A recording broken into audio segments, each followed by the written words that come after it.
What's going on, everybody? It's your buddy, it's your pal Spaz Phoenix, the YWC Reality Check, and this is WWE Last Week, your weekly look back at the week that was in the WWE. Now, this podcast might be a little janky, I'll be perfectly honest with you guys, as I always am.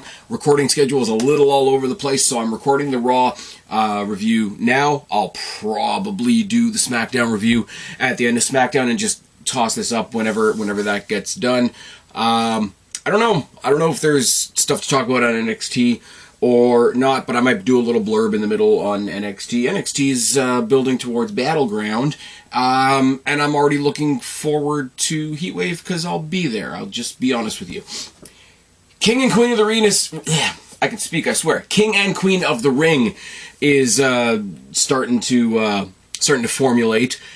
It's really weird because they're pushing King and Queen of the Ring, and they're pushing Clash at the Castle, and they're pushing Money in the Bank if you're in my area, because we're getting the localized advertising, as well as Logan Paul's got his own ads out there for SummerSlam because they're in his hometown, and we're getting the commercials for Battleground, and we're getting the commercials for Heatwave because Heatwave's part of the Money in the Bank weekend, which I think is awesome, and obviously it benefits me. So we're going wildly off in all directions for the first Raw of this new era, post-draft, post-backlash, and there's a lot to talk about, so it's probably going to do me some good that I'm doing this in chunks. We started off Monday Night Raw with the announcement that Drew is injured and out of the King of the Ring, and Drew is going to be the first of several injury announcements that have affected this King and Queen of the Ring tournament. So, for everybody, for Drew, for everybody else I'm going to mention, just general well wishes and maybe don't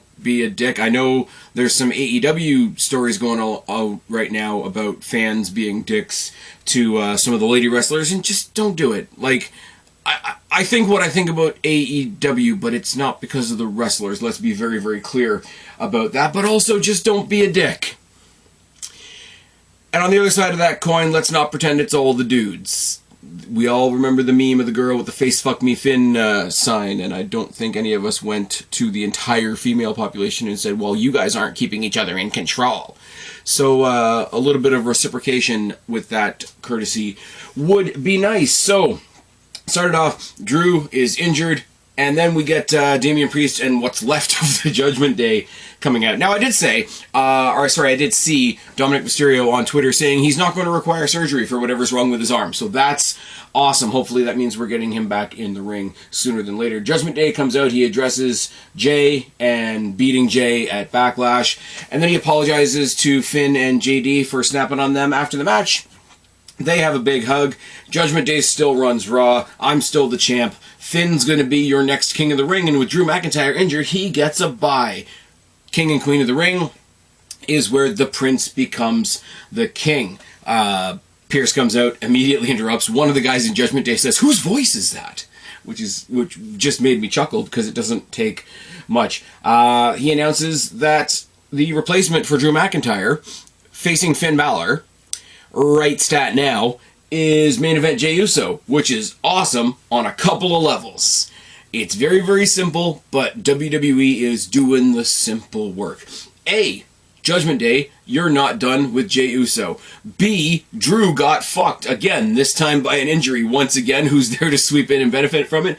Jey Uso. So, it's all good. Oh, and Judgment Day is banned from ringside as well. So Finn versus Jay in the very first round match of the King of the Ring tournament. The winner will face Ricochet versus Ilya Dragunov. The winner will face the winner of Ricochet versus Dragunov. Finn takes control several times throughout the match. I'm not going to lie, I like both guys, but I was also waiting on, like, hey, when's the bullshit going to happen?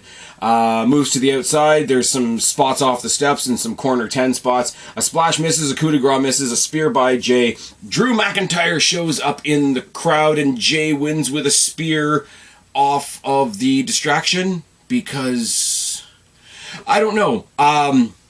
The only way you could make this make sense is Drew McIntyre tried to distract Jey Uso. Finn Balor thought he had an in because he thought Jay would be distracted. Therefore, Finn Balor underestimated Jay in that moment.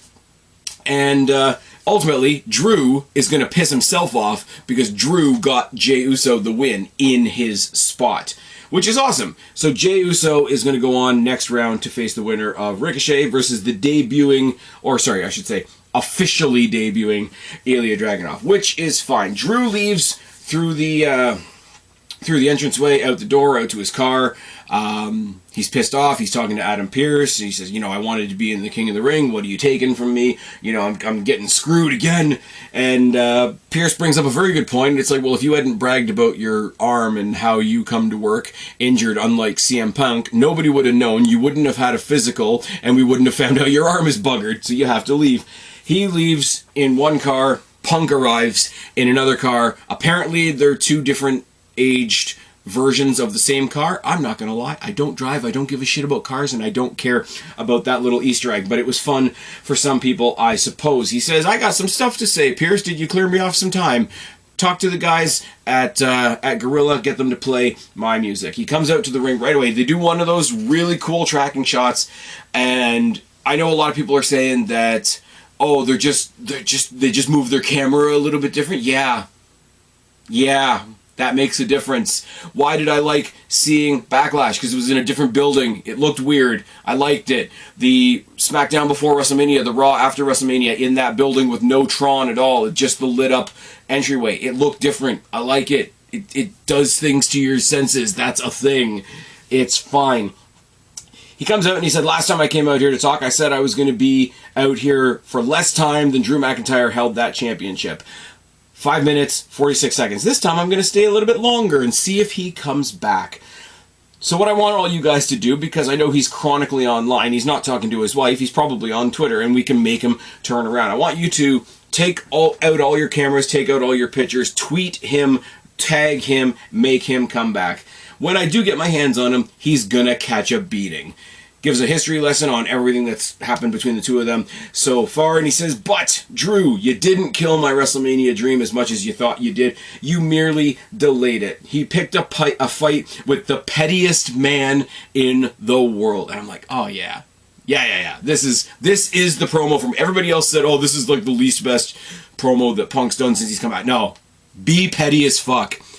Be the voice that the rest of WWE can't be against the mud flaps on the other side of the line there. Be as petty as possible. Do it.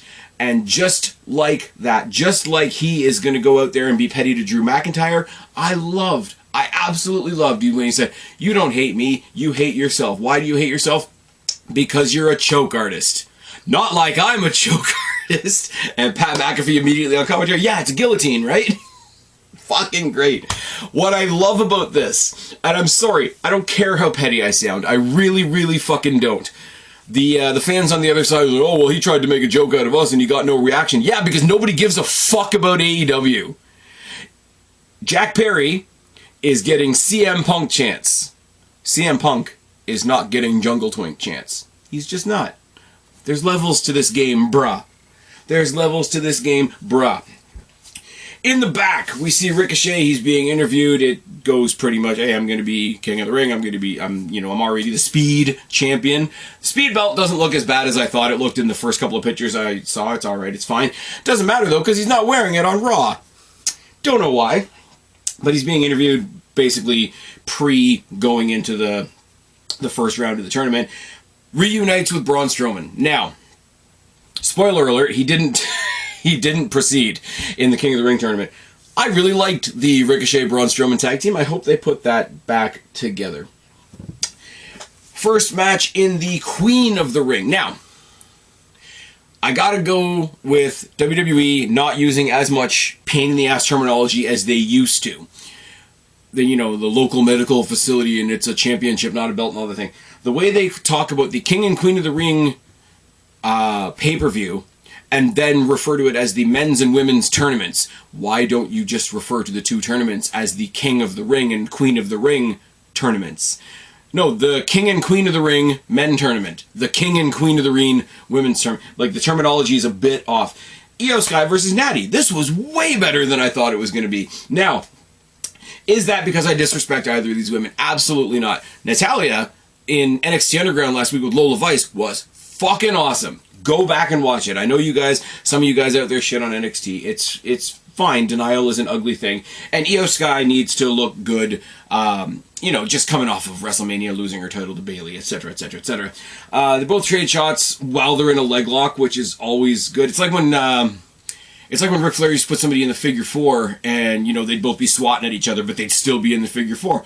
Aw, Ric Flair had a little bit of a temper tantrum in a restaurant, and people don't like it. Fuck off, it must be a slow news day. And you know who I'm talking to, Mr. Murray. Anyways, Natalya nopes an apron moonsault on the outside, made it look amazing. Baseball slide clothesline by Io. This was really cool. She had her, Natalya had her in somewhat of a headlock. She dives through the ropes so that Natalya basically clotheslines herself. Superplex by Natalya, I can speak, I swear. Followed by Natty pulling a Batista bomb. Have I ever seen that before? I do not know. Over the moonsault still gets the win for Io Sky. She will face the winner of Zelina Vega and Shayna Baszler. Now, I gotta take a break here. Zelina Vega, Shayna Baszler, as well as Rey Mysterio and Kofi Kingston are taking place on house shows this weekend because they couldn't fit them all into the show, or they advertised them for the show and then took them off or whatever. I don't mind this. I really don't. For a couple of reasons. A, house shows need to feel like they matter. I like going to a house show. I like WWE saying, you want some random wrestling? Here's some random wrestling. Last time I went to a house show, Trish Stratus was there. It was fucking awesome. She was joking around with Rey Mysterio and Kevin Owens. Fun times had by all. But if you can throw something on there every now and then that feels like it's going to matter in the long run, like a King of the Ring, Queen of the Ring qualifier, that's a good thing. And also, for the people watching at home, it helps you break that fictional wall of, you know, Raw, I mean, in my time zone anyway, Raw happens between 8 and 11. So do the wrestlers just turn off at 11:01 and we turn them back on at 8 o'clock the following Monday? No, they have external lives, and we know they're doing house shows, and we know they're doing publicity stuff. So let's bolster some value into that. I don't mind this at all. And, not to be mean, I really don't want to be mean. Shayna Baszler versus Zelina Vega. Put it down in the box below if you think Zelina Vega is beating Shayna Baszler. Come on now. I like Zelina Vega. Do not get me wrong. But I have been praying since her initial call-up from NXT for them to do something of substance with Shayna Baszler. So if she has to go 50-50 with Zelina Vega, that's a problem. I finally saw her match with Masha Slamovich from TNA at the Josh Barnett Bloodsport show. That was really fucking awesome. Shayna Baszler doing cool stuff in NXT right now. She was in Lola Vice's corner for the NXT Underground match that I mentioned earlier. Let's get her in that. I mean, if Ronda Rousey wasn't such a twat, let's bring her back. Her and Shayna Baszler can do NXT Underground. It would be fine. But no, instead, Shayna Baszler is out there following the plan that a lot of people follow, I should say. Make the first half of your money in WWE, make the second half of your money shitting on WWE. And she must have done a good job because she's got a Netflix deal out of it. Fuck off. Fuck off. Anyways, so Vega and Baszler's happening on a house show. That's fine. Dakota Kai grabs the microphone and announces that Asuka is also injured. Dakota Kai will be taking her place in the tournament in her match with Lyra Valkyria later on tonight. Absolutely fine. I've been waiting for them to push Dakota Kai. Very, very different conversation than the Shayna Baszler conversation. She's just been part of this group, and most of the time she's been part of this group, she's been injured. And is that her fault? Absolutely not. But the last time we saw the real 100% Dakota Kai, and it was right before COVID, it was NXT TakeOver Portland. It was the last real takeover. You guys know I do NXT Rewind. I haven't done it in a while, but you guys know I do NXT Rewind, looking at the old takeovers or whatever. That series will come to an end at NXT TakeOver Portland, because everything that happened after that, it wasn't TakeOver. It wasn't. It was a gym show. It's fine. But NXT TakeOver Portland, there was a hardcore match between her and Tegan Nox, because they had just done the split at War Games, and it was fucking fantastic. I want to see that Dakota Kai.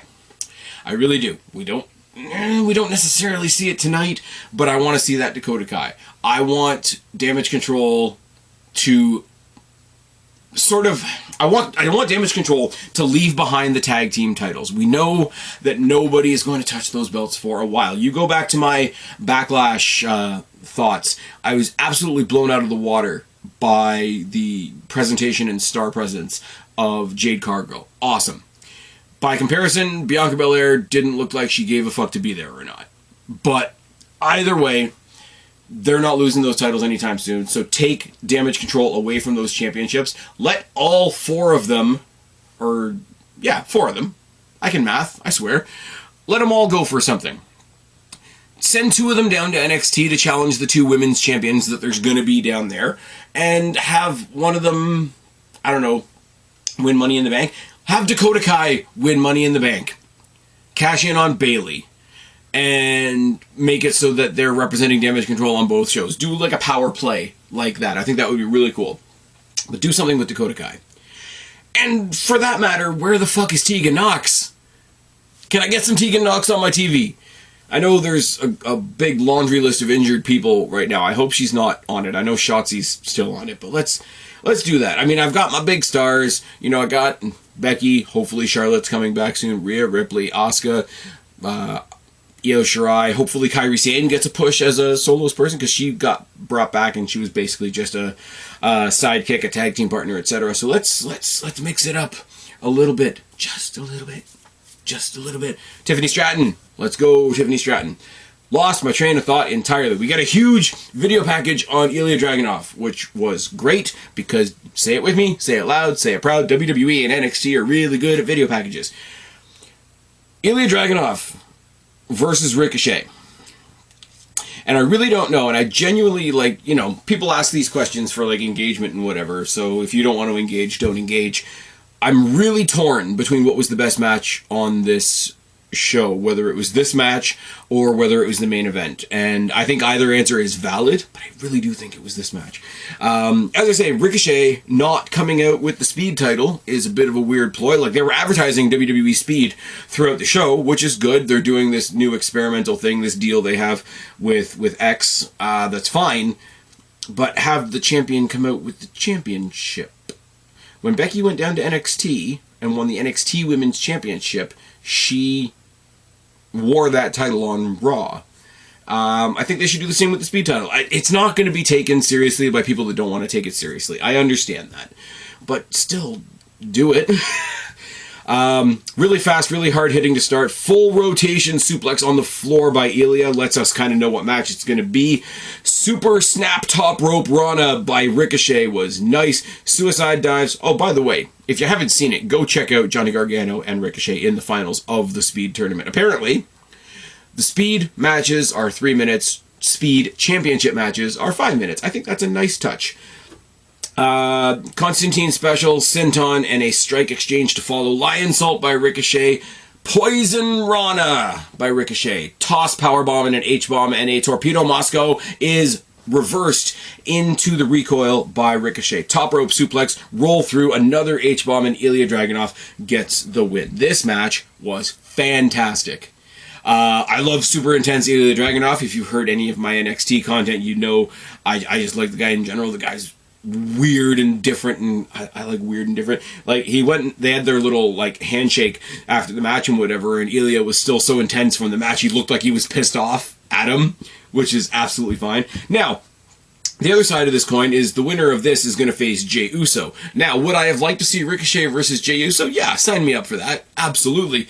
Ilya Dragunov versus Jey Uso, I don't know what that match looks like, and that's always a draw. We get a video package of all the shows that they sold out on this European tour. Yes, please keep showing us video packages of full buildings all over the world. I'm sure that will get very, very, very normal and not at all psychotic responses. Oh yes. Zoe Stark versus Ivy Nile in another Queen of the Ring round one.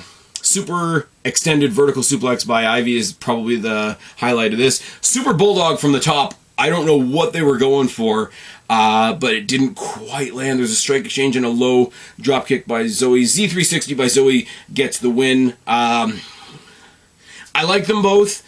I don't think outside of their respective groupings, they've really given themselves a personality yet. Zoe came in and she teamed with... Who did she team with? She teamed with Trish Stratus, and then she teamed with Shayna Baszler. She teamed with somebody else that I can't remember. In the meantime, Ivy Nile's been sort of lumped in with the Creed brothers, even though they don't refer to them as the Diamond Mine anymore.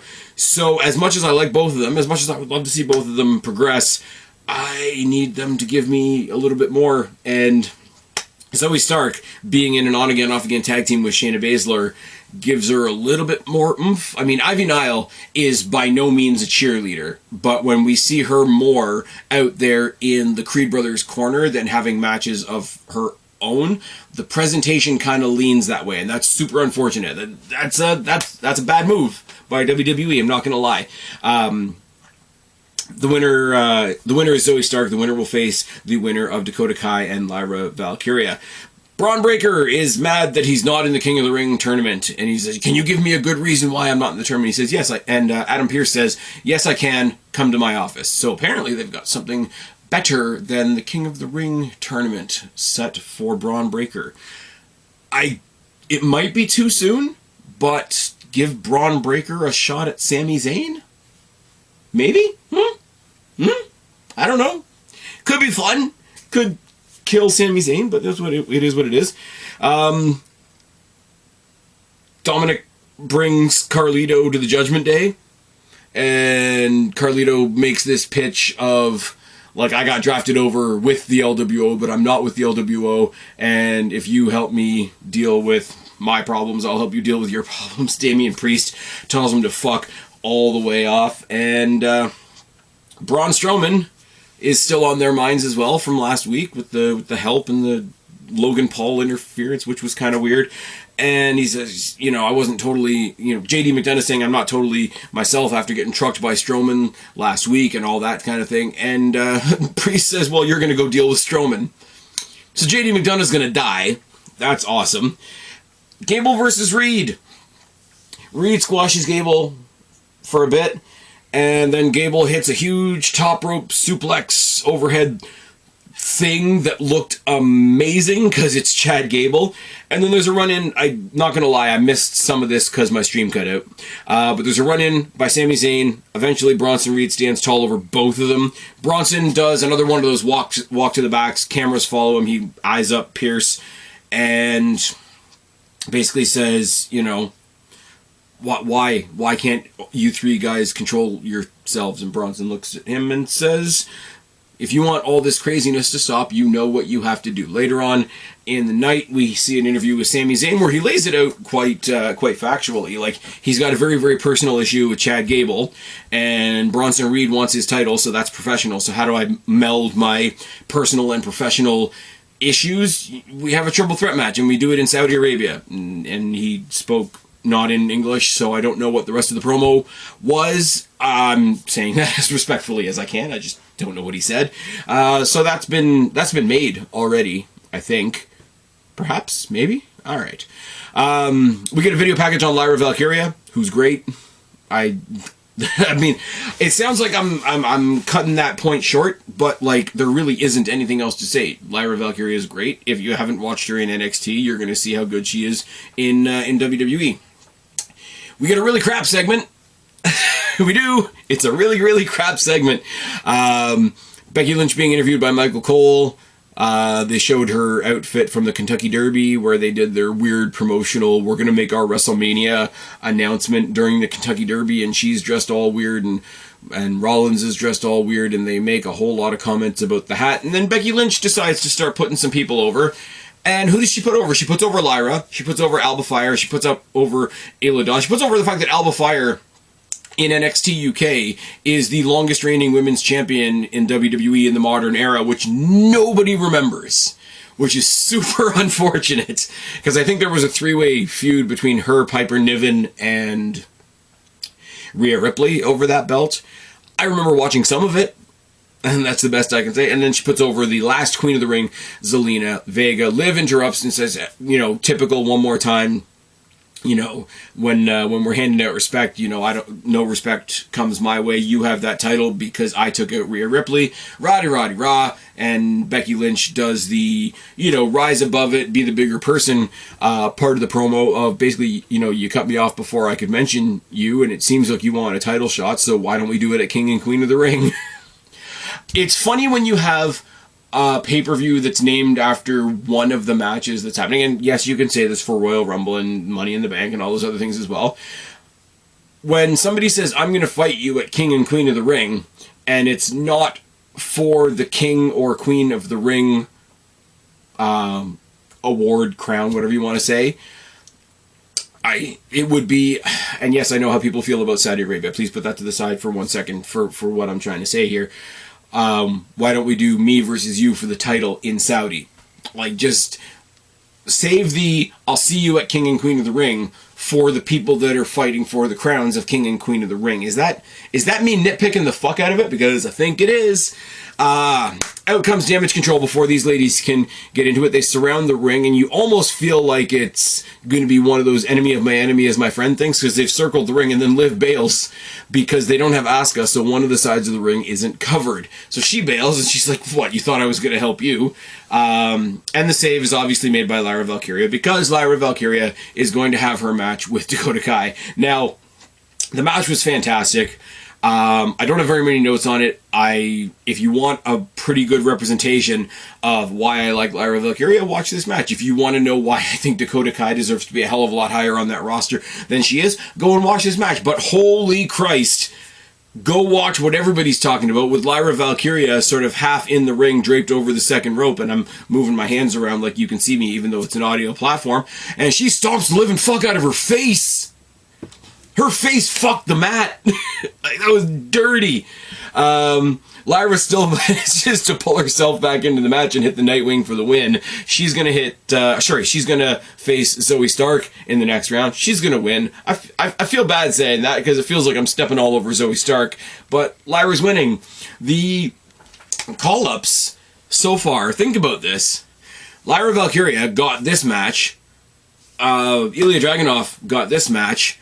On SmackDown last week, Carmelo Hayes called out Cody Rhodes, and they had a match. And yeah, they did that weird, totally missed Cody cutter where Cody looked like he wrecked himself. But they are going above and beyond to promote these new call-ups and giving them stuff to do.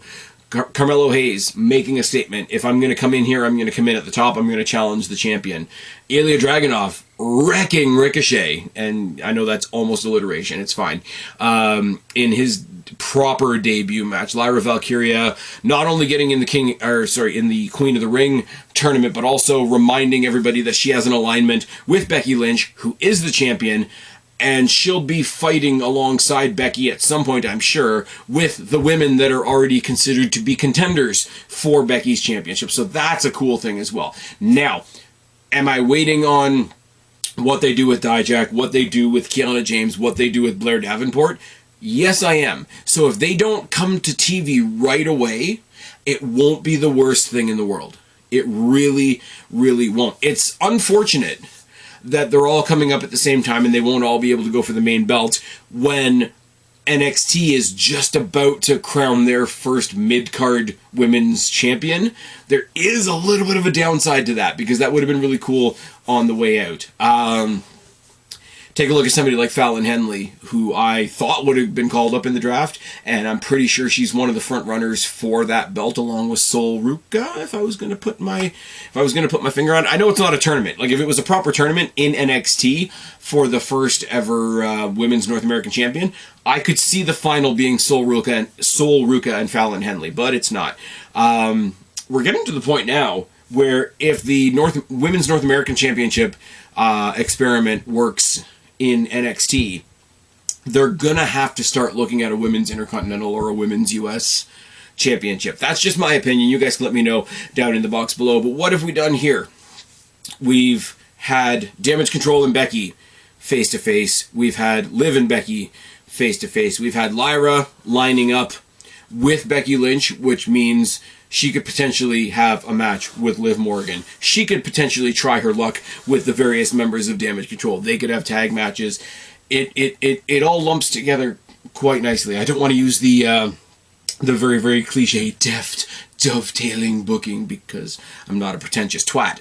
But anyways, Kofi Kingston in the back talking about how pissed off he is that his buddy Xavier Woods can't be a repeat King of the Ring because of what Gunther did to him.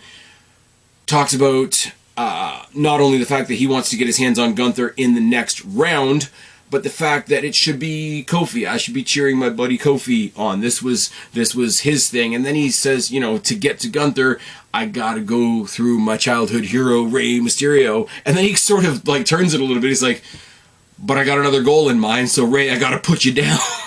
which is kind of brutal. I hate to keep saying this because I know there are earnest efforts happening here. Every time they try to make the New Day serious, it makes me laugh. New Day trying to be serious makes me laugh more than New Day doing their shtick. That's not a dig. It's really not. But it would be like Santino Marella, and I got a bunch of respect for Santino Marella, Anthony Corelli. I've had a chance to talk to him. Destiny, yeah, check it off your Spaz Phoenix bucket list, whatever. But if Santino Marella showed up on my TV again and, you know, blindly called out Brock Lesnar, first of all, it'd be really cool to see Brock Lesnar on my TV. Fuck you, it would.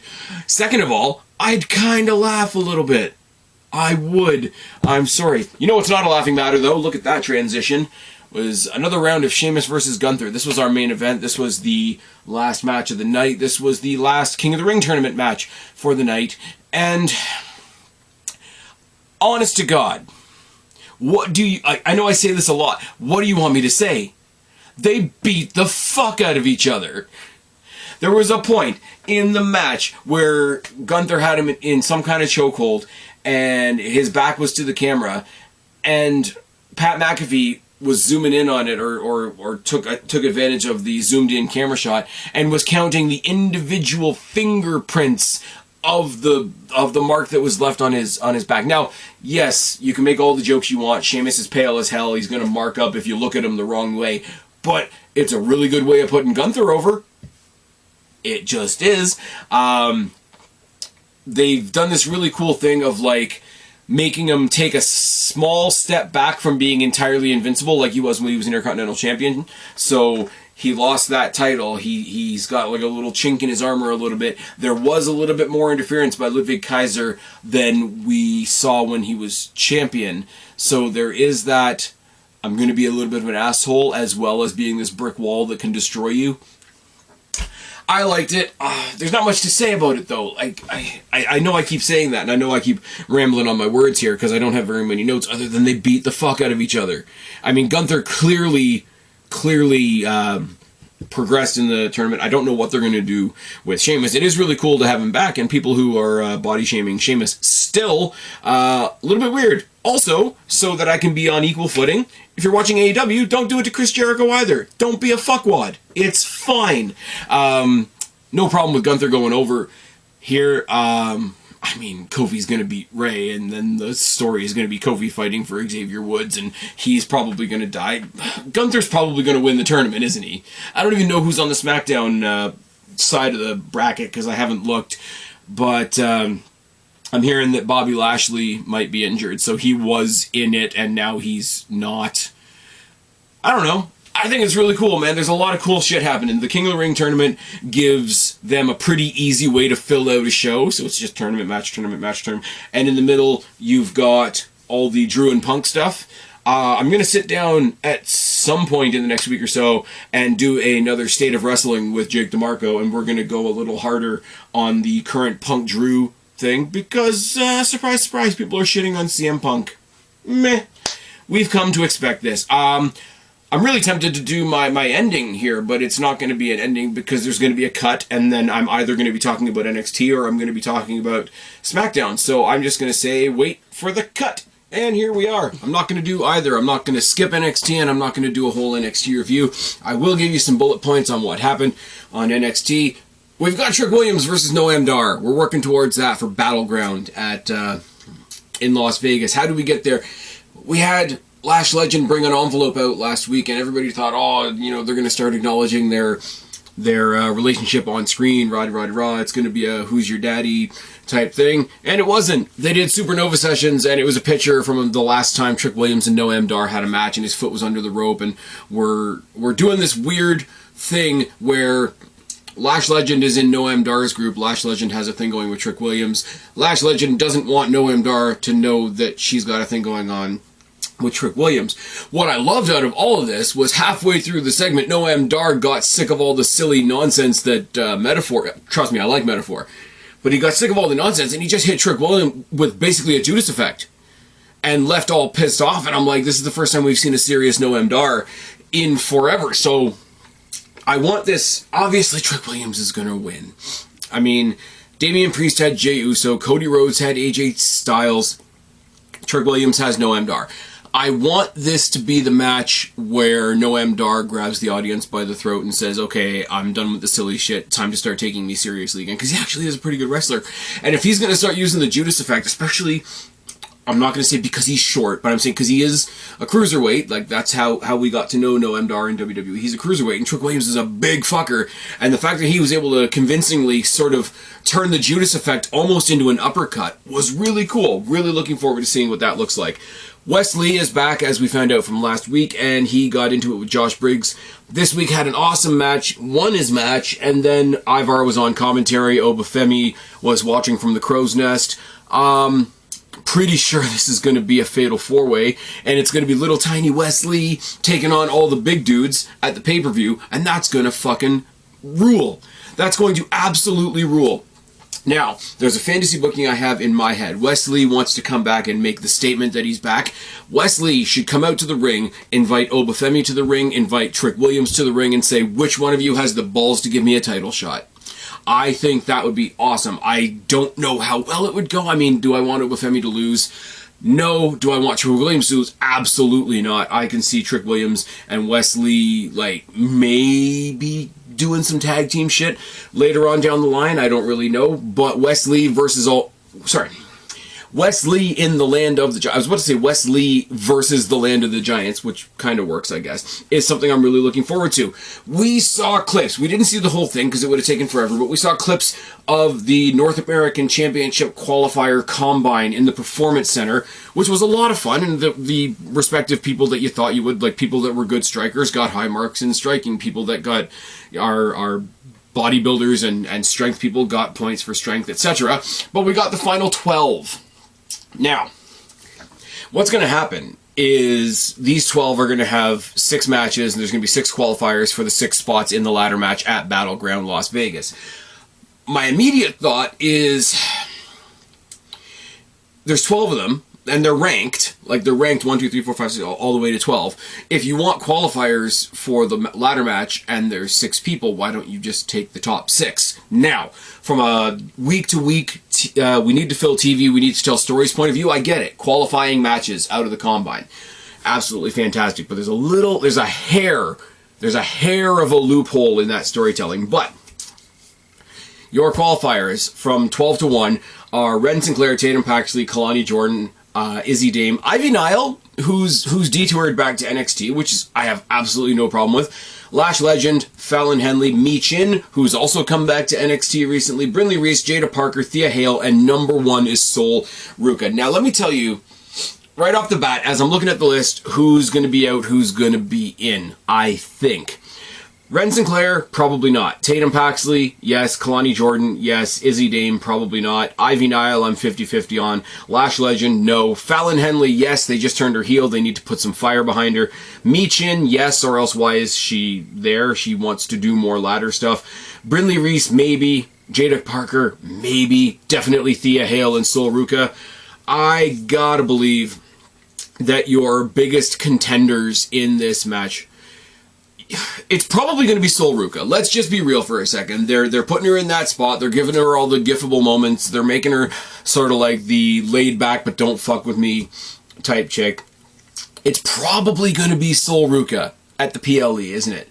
But I'm going to say Tatum Paxley, newly heel Fallon Henley, and Sol Ruka are your top 3 contenders for that belt. And that's half the match, so I'm not really going too much out on the vine there. But the Combine was something a little bit different. Just, I've said it before. I say it whenever they go to a new venue, whenever they change up the staging, whenever they go to a new country. Just give me something different to look at. The Combine was cool. It was different. And I mean, remind yourself, even in a silly place like NXT, these people are still fucking phenomenal athletes at the end of the day. The ones you like, the ones you don't like, and I'm saying that in equal measure, are athletes. And something like this every now and then to prove that they're athletes or remind you that they're athletes ain't any kind of bad thing.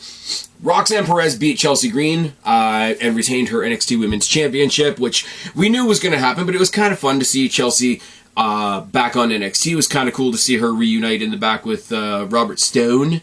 And it was cool to see her hanging out in the back with Ariana Grace while they're doing just random Princess Karen stuff. I mean, Ariana Grace and Chelsea Green are people that you're either going to love or you're going to hate, and most people hate them, and that's kind of why I like them.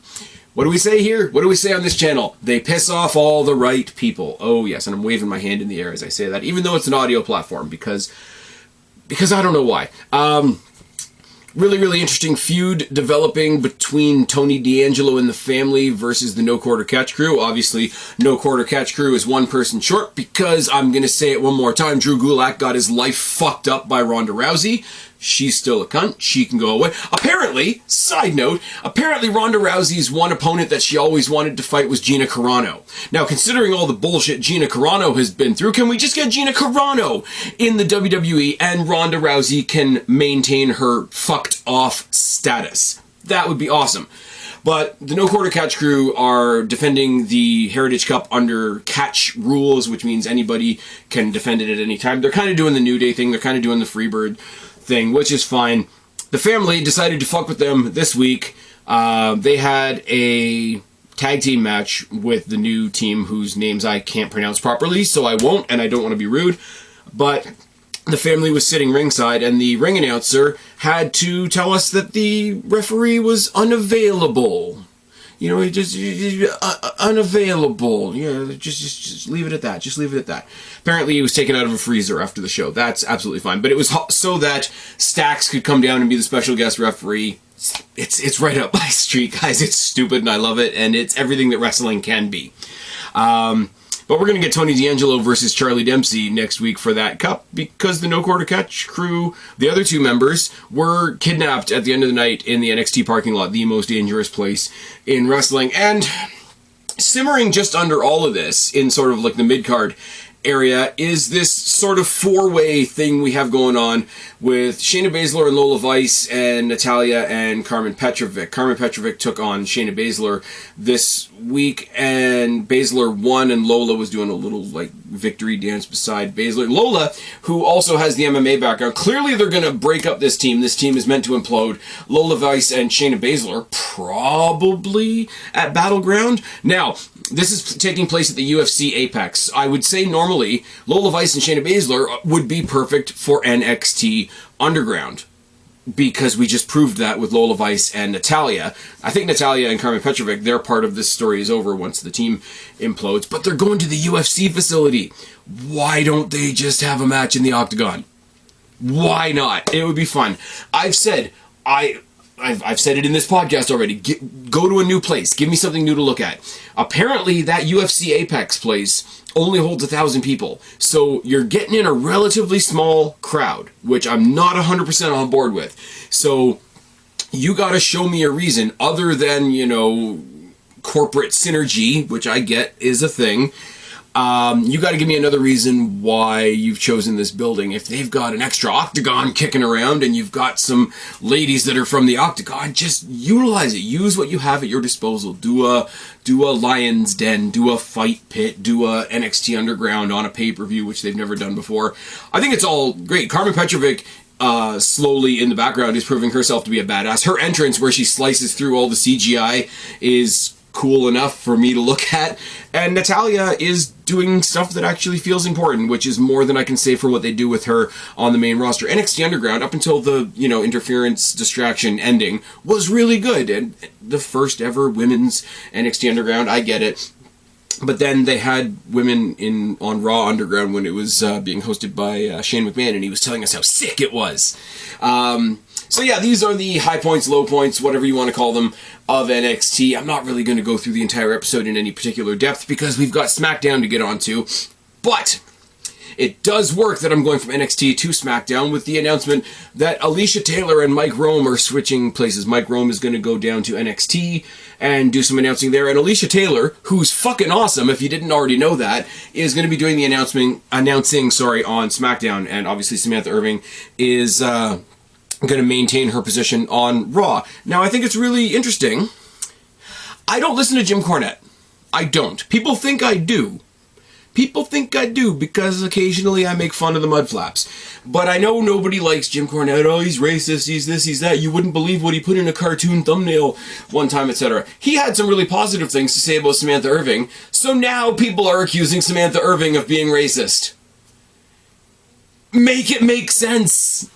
Just go outside, touch the grass, the fresh air won't kill you, etc., etc., etc. But let's get on to SmackDown because... X is special. X, remember, bad things only happen to women. Nobody's ever been gross to a male wrestler. Keep that in mind. That's what X will tell you. SmackDown started off with Nick Aldis calling the and still WWE Undisputed Champion Cody Rhodes to the ring, congratulating him on his victory in France versus AJ Styles. Commentators lose their nut telling you how awesome the audience in France was, and they were, so that makes sense. He says, I'm here to announce your next contender, and everybody, when Cody looked at the rampway, everybody thought that Nick Aldis was going to attack him, and they were going to have a rematch of their match from the first All In.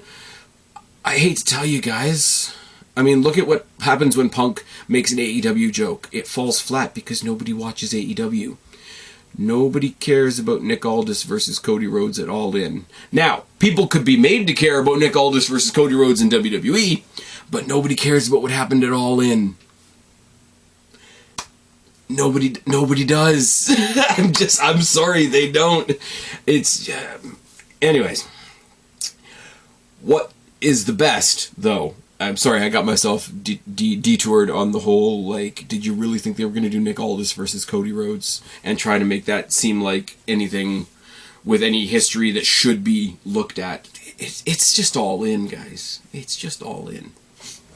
And I mean, the first All In was in Chicago, was it not? I'm sure at this point AEW wants to distance themselves from anything Chicago related because they're not bitter at all. Cody Rhodes' next #1 contender at King and Queen of the Ring is fucking Logan Paul. Which I absolutely love. I absolutely love, oh, look at WWE pulling a match out of nowhere. Well, no. Let's just see now.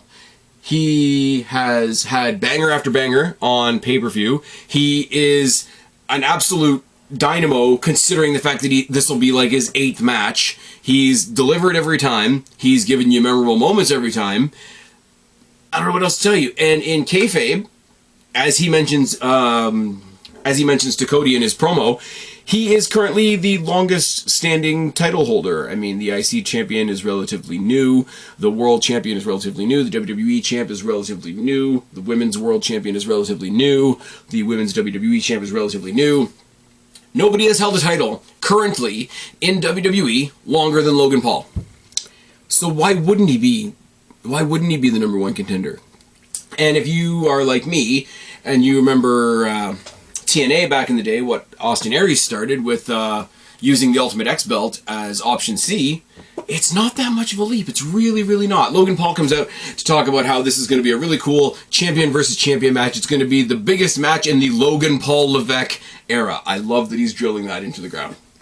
He claims that he is the rocket fuel for the spaceship that is WWE, and he's going to pin Cody Rhodes on his own Prime logo in the middle of the ring. Cody Rhodes comes back and reminds him that if I win that United States Championship on your shoulder, that would make me a Grand Slam champion. WWE is not just you and me. WWE is everybody in the back, commentary, the crowd, etc. WWE is a team, and as the team captain, I'm going to show you where you stand. That was my phone. That was my phone. Yes, I still have a Walking Dead ringtone that I forgot to turn off. Yep, that's Not even going to restart the video. That's just how that goes. Whoever's calling me can call back later. So yeah, Cody Rhodes versus Logan Paul in Saudi Arabia at the King and Queen of the Ring for the WWE Undisputed Championship. Proceed to WWE fans on X losing their minds. But who, tell me who on SmackDown would you have go up against Cody Rhodes? In Saudi Arabia, the pay-per-views where 50% of the performative population of X will tell you that those pay-per-views don't matter and you shouldn't watch them anyway. Who would you put in that position? You might as well put Logan Paul in that position. It's like, I mean, it's not like, I should take that back, but it's very similar to, oh, why did we choose Brock Lesnar to lose the streak? Well, whoever beat the streak was going to be hated by a certain portion of the wrestling population, and Brock Lesnar was already hated at that point, so it might as well be him. Logan Paul is a Brock Lesnar for this generation, because in this generation, the actual Brock Lesnar got fucked by political correctness. Oh, yes. Moving on, let's get into the Queen of the Ring, round 1. Naomi versus Nia Jax. Jesus Christ. Oh, it's not that bad. Nia Jax monsters Naomi, including a Samoan drop on the floor. Naomi hit... I'll give her credit for trying. She did a really awkward version of MJF's Heat Seeker on the apron. I mean, it just didn't work, did it? The whole match. I mean, Nia Jax, as much as I ribbed Nia Jax looked really, really good in this match. But the whole match seemed off. Like, and I'm not drilling down in a mean way. I'm not trying to be mean to Nia Jax. I'm not trying to be mean to Naomi. If you told me that 30 seconds before they went through the curtain, both of them just got some really bad news, I would believe you, because this match just seemed like it was off. I mean, Naomi tried to fire back into it at one point, hitting a bunch of super kicks, and, you know, she's related to one of the Usos, and if we say that the Usos have a super kick party, other people will get very, very upset. Bonsai drop by Nia Jax to get the win, so Naomi lost a match. And let me guess one more time on X. X, are you mad that Naomi lost a match? Yes, we're very mad that Naomi lost a match. She just lost at Backlash. So what you're telling me is she lost 2 matches. Holy shit. Here we go. Naomi, since her comeback, has featured on television just about every week since her comeback. She was in the Royal Rumble, which has main event title implications. She was in the Elimination Chamber, which has main event title implications. She was at WrestleMania, not in a title match, but fighting against champions. She was at Backlash in the title match, and now she's slotted back into the Queen of the Ring. They have never let Naomi out of your sight. Do you know how many people on that roster would love a second, a minute, 2-3 minutes of the time that Naomi is promised every week? She ain't buried. Fuck off. And you know who they're going to feed Nia Jax to in the next round anyway. So it's absolutely fine. We get a video package. Oh, by the way, she's going to face the winner of Piper Niven and Jade Cargill. Gee, I wonder who that's going to be. I'm having some fun. I like Jade Cargill now. Go back to my Backlash review. It's fine. We get a video package for DIY, which is nice because they got drafted in the draft. In the back, we see Carmelo Hayes and Baron Corbin sort of taking pot shots at each other in the locker room because they're in the first round of the men's tournament. Yes, they're not calling it the King of the Ring tournament. They're calling it the King and Queen of the Ring men's tournament, which is just too much. What I love about this match right off the bat is that Carmelo Hayes absolutely no-sold the size difference between him and Baron Corbin, and he didn't back down at all. I like both of these guys. Mello works on the legs. Corbin comes back with some one-punch knockdowns because of the boxing history, blah, blah, blah. Some kind of modified, almost Michinoku driver by Baron Corbin. No-look springboard lariat by Carmelo. Deep six gets blocked. Corbin comes back from... Sorry, Deep Six gets blocked into something. Whatever Carmelo Hayes was trying also got blocked, and Corbin hit him with a Death Valley driver and a brainbuster back-to-back. I can read my writing, I promise. The first 48 and a shoulder tackle by Mello, a Uranagi into the turnbuckle by Corbin, sort of a sideways rock bottom, like that. And a suplex into a cutter, but a quick roll-up of all things gets the win for Carmelo Hayes. He won with the most devastating move in all of sports entertainment, as Simon Miller would tell you, the surprise roll-up. And he moves on to face the winner of tonight's main event, which is AJ Styles and Orton. Obviously, Carmelo Hayes was going to win. I do love the fact that Corbin was talking about, you know, it's the new me. It's the first time I've ever been me. I'm not bum-ass Corbin. I'm not King Corbin or corporate Corbin or anything like that. I'm just going to go out there and be me, and hopefully it works type of thing. And the crowd is giving him that chance, it sounds like, which is really, really cool. Great outing for Corbin. Pulled out a lot of things that I haven't seen before. The suplex into the cutter is nice. The Death Valley driver into the brainbuster 1-2 punch. He's going back to those one-punch knockdowns that he did in his first run in NXT, which is really nice.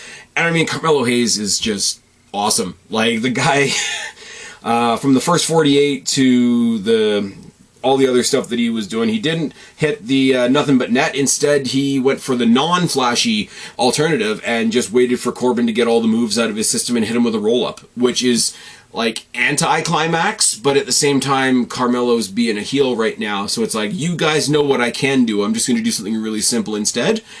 If that's a character choice, I'm not saying it is. If that's a character choice, I really like it.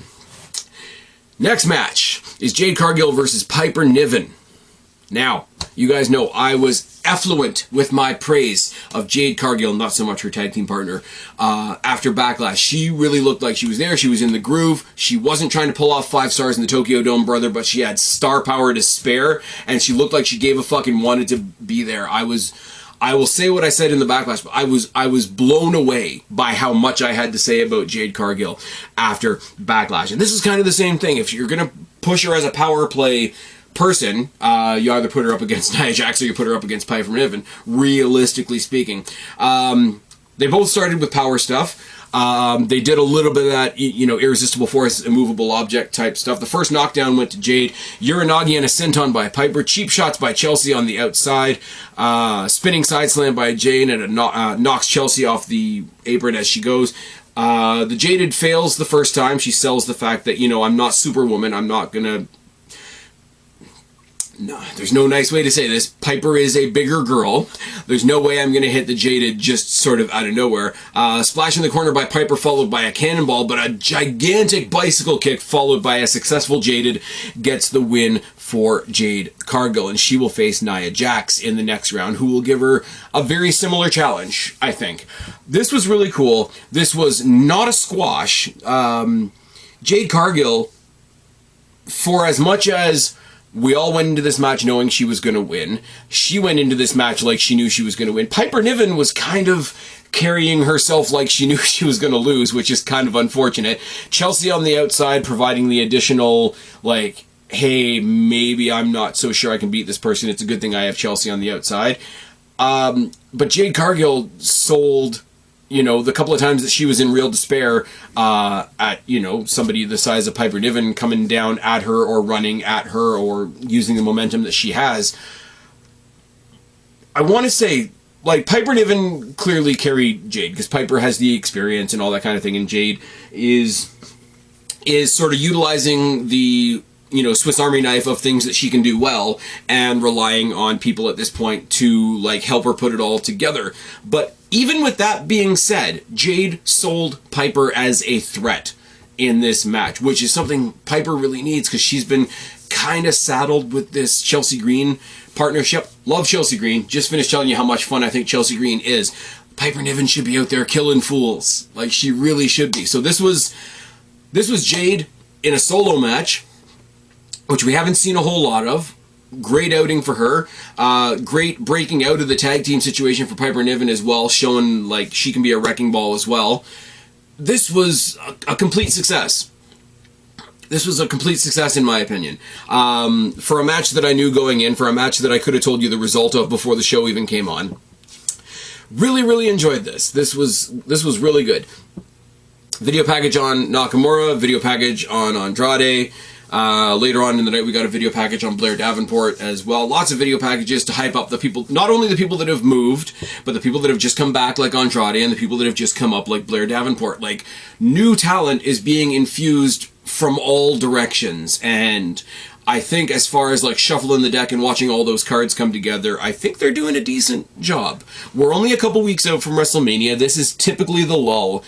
I do feel like they are doing everything they can to fight the post-WrestleMania lull and try to make it like that's not a thing anymore. And time will tell. I'm not totally saying, oh my god, they're still knocking it out of the park. Nia Jax versus Naomi was what it was. And the next match was what it was. It was Bianca Belair versus Candice LeRae with Indy Hartwell in her corner. And it was a squash because it's fill in the blank here against Bianca.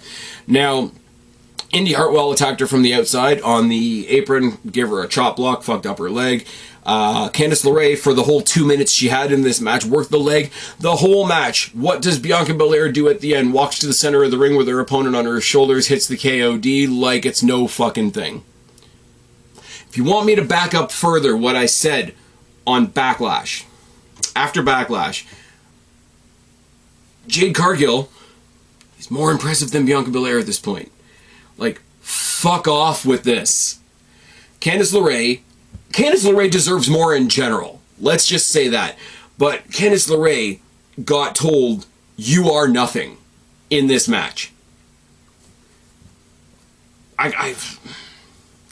Fuck off. Walks to the center of the ring with her, does the victory stroll with her on her fucking shoulders, and hits the KOD, which requires not only one leg to post, but one leg to strike, while she's walking around with this person on her shoulders after she's had her leg worked on the entire 2 minutes, but the entire match by a veteran like Candice LeRae, who has help like Indy Hartwell. Now, what's the difference between the two? What is the difference between the two? Jade Cargill looked like she got hit when she got hit. Bianca Belair had her leg worked on for the entire length of the match, walked out to the center of the ring with her opponent, posted with one leg, hit her with the other leg, and here we are. Bianca Belair can fuck off. I'm sorry. I'm done trying to be nice about it. Naomi's, like, when these three had the match set up for WrestleMania, it's like, oh gee, I wonder why they're gonna win. Jade Cargill's killing it. Bianca Belair can fuck off. And somewhere in the middle, there's Naomi, who I don't want to say anything bad about, but she's just kind of there. She is. Like, rather than me wanting to tell all three of them to fuck off, I'm telling one of them to fuck off. I'm saying one of them is impressing the hell out of me, and the other one's kind of there, floating in the middle. Like, that's the best I can give you. You know what I can give you, though? They gave us a replay of Backlash when Tonga Loa debuted and helped the Bloodline beat Kevin Owens and Randy Orton. And while there was a backstage segment between Tama Tonga and Paul Heyman, there was "We Want Roman" chants from the crowd. So at least that part of it is working. Paul Heyman shitting his pants because he hasn't talked to Roman since WrestleMania, but Solo Sikoa has. And Solo Sikoa says, well, I talked to the Tribal Chief and said, as long as he's gone, I'm the one in charge, which makes you my wise man. And I've never seen somebody so terrified to get a hug as Paul Heyman was. It's great. Paul Heyman is awesome. Paul Heyman, as much as we know Paul Heyman is awesome, we are still going to realize it more when he's gone. We will miss him when he is gone, as the expression goes. But this plays right into the next King of the Ring qualifying match, which was supposed to be Tama Tonga versus Bobby Lashley. Bobby Lashley apparently injured himself training, and the substitute was Angelo Dawkins. So I wonder how this goes. Angelo Dawkins is out there with Montez Ford and B-Fab. Tama Tonga is out there with Heyman and Solo and Tonga Loa. Tama Tonga's music isn't half bad. Apparently it was by who are the ones that everybody hates right now, Def Rebel. It ain't bad. The way they set up the pyro, the way they show the entrance from the back and it's almost shot through the fire is kind of cool. I'm sure they're going to play with it.